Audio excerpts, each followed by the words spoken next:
All right. And our fourth and final review for the night. Uh, I rewatched High Plains Drifter. And I watched it for the first time. I'd never seen it before. Yes, I had seen it, and this one is difficult to review without giving the game away. So Yeah. I'm trying to think of how I want to structure that.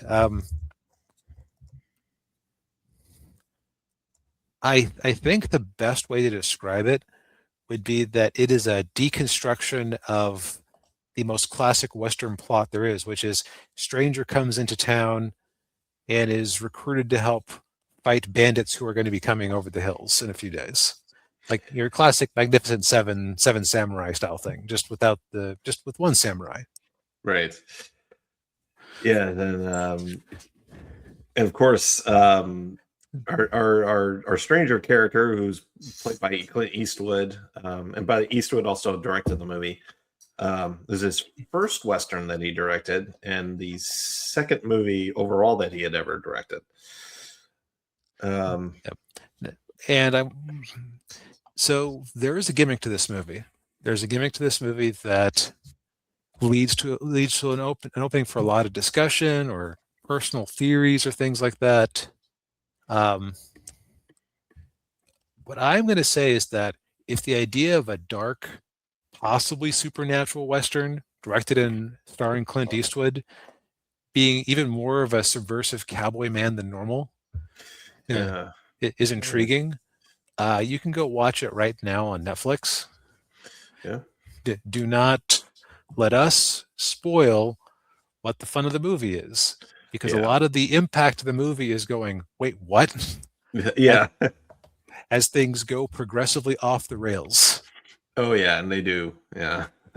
Now, I would say it's worth 2 watches, because watching it the second time, knowing what the gag was, made things seem even more insane. Oh yeah, yeah. But I do not want to make anybody watch this thing having had the gag spoiled for them. Oh, yeah. So this has been your warning. It is worth a watch. Go watch it if it sounds interesting. And if we spoil it, it is upon your head. Yes. So I can't think of a lot of cowboy movies that start with our purported hero violently forcing himself upon a woman. Yeah. Can't think of too many of those. Yeah. At least outside of your grindhouse movies. Yeah, yeah. Oh, cool. I'm sure there's probably a Django movie of some sort that had that as an inciting incident. Yeah. And I kind of want to mention real quick that the actress who plays the woman that he Eastwood forces himself on is she was on an episode of Star Trek. Actually, a famous episode of Star Trek, Dagger of the Mind, where and she plays this psychiatrist that Kirk goes into this penal colony with. All the prisoners are being mind like hypnotized and mind controlled. They spoofed it on South Park. Which episode was that?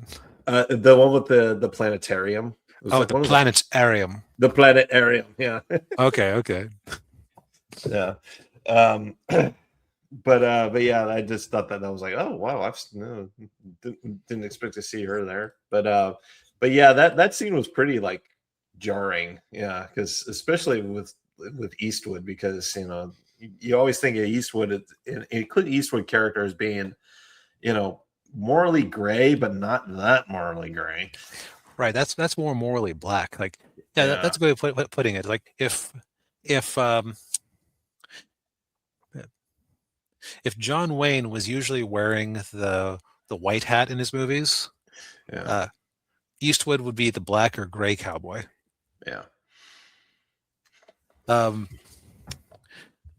And he's just like on a complete tear through everybody. Like, he shows up, gets in a fight, guns down 3 dudes right away, which were the 3 dudes that they were hiring to protect the town. So how good could they have been in the first place? Yeah. Yeah, and then as soon as that happens, they all start giving them, basically giving them free stuff. Like, please save us. Yeah. And then yeah, he makes the dwarf guy in the town the mayor and the sheriff. Yeah, like so basically he is completely screwing around with them because Oh he yeah. does not take his promise to defend them remotely seriously. Yeah, he takes over the hotel and he makes them paint all the buildings red and Right. It's just a yeah. Um like he finds one thing that everybody, like every person of import in the town cares about and destroys it. yeah. Like they tear apart the barn owned by the hotel owner, I believe, Oh yeah, yeah. just to build the barricades and defensive materials for the town. Like you said, like he makes them paint the whole town red for no reason other than it amuses him. Yeah. He, like you said, he puts the dwarf in charge, just to humiliate them. Yeah.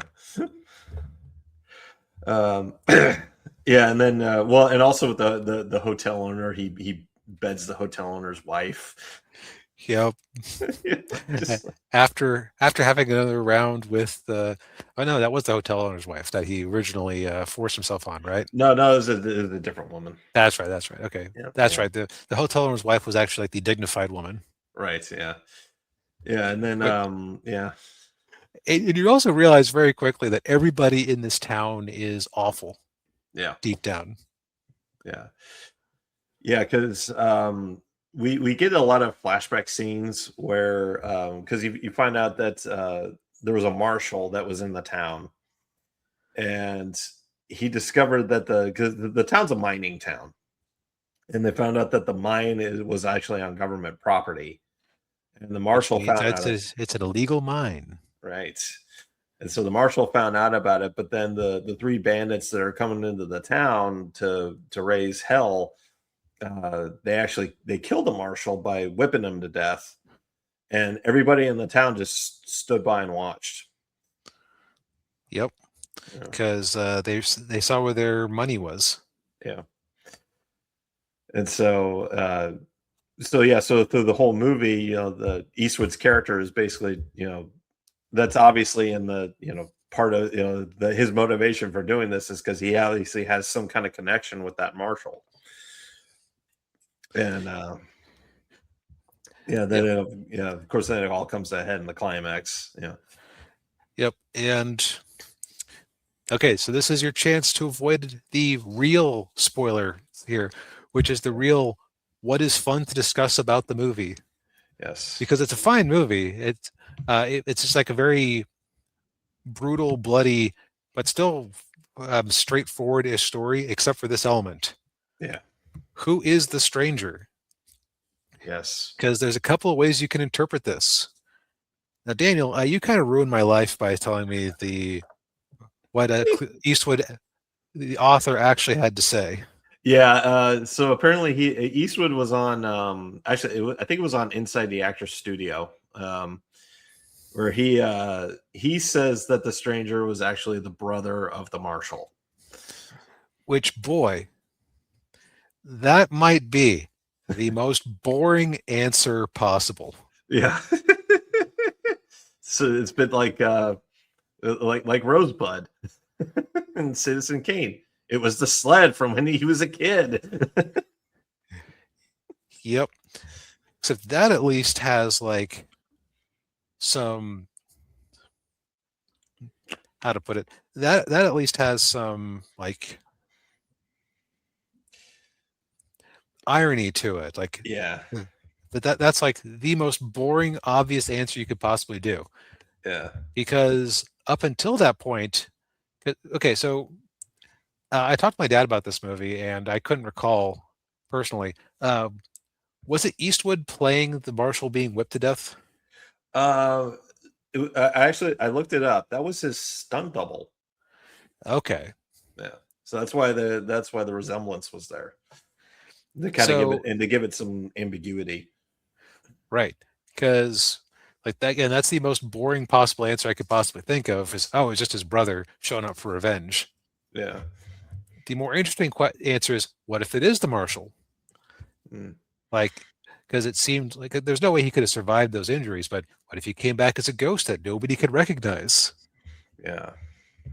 Or what if he was like a spirit of death or something, there to judge the town? I've heard people argue he's everything from Satan to a ghost to Well, um, he could be death.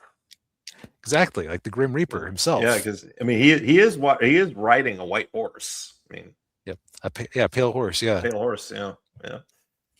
So, and part of why I think the supernatural explanation has some merit to it is, among other things, there's a scene where he's opened up fire on at short range when he just ducks into a cast iron tub.